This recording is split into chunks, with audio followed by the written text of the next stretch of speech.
In the previous videos, we saw how we can work with colors and with materials in ZBrush. So how we can basically paint and create some realistic painting effects on our characters or animals or whatever it's our subject.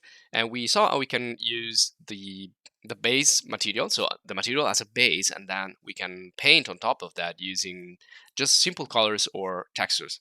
So in these various examples we used before, simple colors, and then we use also the tools to project textures, so to paint textures. You can paint texture, we paint the eyes or like part of the face or anything you want to project onto your mesh. And you can use also the spotlight, which is another tool that it's a little bit more advanced that's simply using the texture paint. So we talked about also this tool, the spotlight tool, in the previous video, and again how we can use it to project like skin texture or hair texture, fur texture, eyes textures, and so on. So you can basically project any image that you have, and we concentrated our attention more on this part of the images in the previous video. So we define two different types of textures: the ones that you can place only once, like eyes or the mouths or the lips, and the tileable texture that you can replace and place many times in repeated fashion. So you can do like repetition.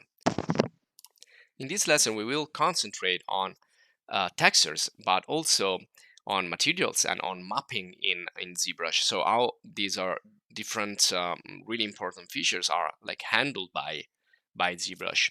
So we can see here in materials, we have like Matcap materials and standard materials. So we have these two types of materials, but they don't look like other software materials like BPR materials.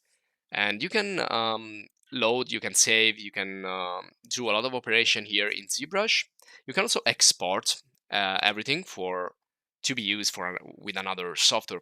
Now, usually, if we go here in Polyhaven, we can see some models that we can download, and we can see the 3D model here and also the textures on the right side. Now you can see that usually this is how models are made. So they use these textures to represent different aspects of the material, which could be like the roughness and the glossiness, or the diffuse, or like the bump that it's on the surface, or the ambient occlusion, and so on. So we have different textures to represent different effects in well, the most 3D software out there, like Blender, Cinema 4D, 3D Studio Max, and Maya. So you can also check the video courses on this software in our channel as well. And also V-Ray, or like render engine like V-Ray or Unreal Engine or Octane or Corona or Arnold, they all use textures to create more realistic materials, which are often called also PBR, which means physically based render materials, which means that they are trying to represent what happens in reality with physics, with the light. So we will see that everything it's about the light. So you should always consider these three elements together, like materials, lights, and rendering. But in this video, again, we're going to concentrate on materials and how they are available or customizable also here in ZBrush. You will see they will be a little bit different from all these other software that we just talked about. So they have like their own mechanism and their whole the system here in ZBrush. So they are just a little bit different. Now, usually what we do from ZBrush is we export the object and the textures, like the normal map or the displacement map or the diffuse map. So this is something that like could be exported from ZBrush. This marble bus right here could be done in Blender, could be done in ZBrush. We don't know, but we know that this is the standard mesh there, which has like a few polygons, and all the details, everything else has been like painted and sculpted and converted into a texture. This is more or less the workflow. Now, if you want to use that model right there, or these models from Polyhaven, you can download directly in FBX. So FBX will be then you can import it and will be together imported together with the textures. But be careful again on the base material because we are like drawing on top of that. So try to use natural base material when you want to check also the textures and the mapping. So how the textures is projected on the 3D model. That's the mapping.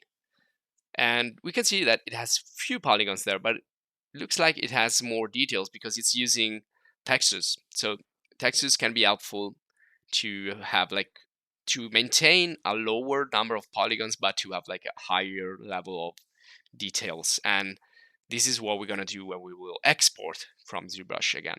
Now in the render properties, we can smooth the normals and we can run the render if you want to see that part smoother. Now also this smooth effect, it's virtual, it's not there. We have few polygons, but by applying the smooth effect, we have a nice and smooth surface. So that's another effect that usually 3D software use to lower the number of polygons, but seeing everything nice and curvy. Now, if you want to see it also here in the view mode without actually rendering, you can go to geometry and click on dynamic, and this will show you the mesh nice and smooth with the smooth effect applied. But if you need to print this, if you're gonna print it, it's gonna be like faceted with all those faces. It's not gonna print the smooth effect. Now another way we can import is go to the import tool directly, but in this case use the import maps as polygroups. Otherwise, if you use these other options here, they're gonna give you like issues. You can see this, the bottom part especially, it looks strange. The base of this model right here looks strange. So let me just re-import it. So, well, we can activate dynamic also here to see it better if we want. And it seems like the texture is working on only parts of the model, not on the overall model. So let me just import it again. And what you want to do is import maps as polygroups. So you can see now that everything looks okay, and also the base of this statue, of this sculpture looks okay. And again, activate dynamic, you will see that you will increase the quality, but we're gonna have, this is just as an effect. We are not actually smoothing. If you wanna more polygons because you need to print this perhaps, or because you need to use it for anything else, you can just add subdivisions, just as we did also previously. By adding the subdivisions, the texture, which is part of the material now, but it's a texture, it's a diffuse texture, is projected and is not losing that projection. So it's projected with an unwrap map. It's projected so with a really accurate mapping, which we also introduced in the video talking about the textures. We introduced the term unwrap, which means that the projection of the map is not a simple projection, but it's like projecting all the details from each single side. So you can see here by adding divisions, we will actually have polygons. So this is not going to be like an effect. It's not a virtual. Those are not virtual polygons. Those are real polygons that then we can print. So be careful on what you need to do with your model. If you need to print it, you probably need a higher division of the surface, so higher subdivisions, a higher number of polygons.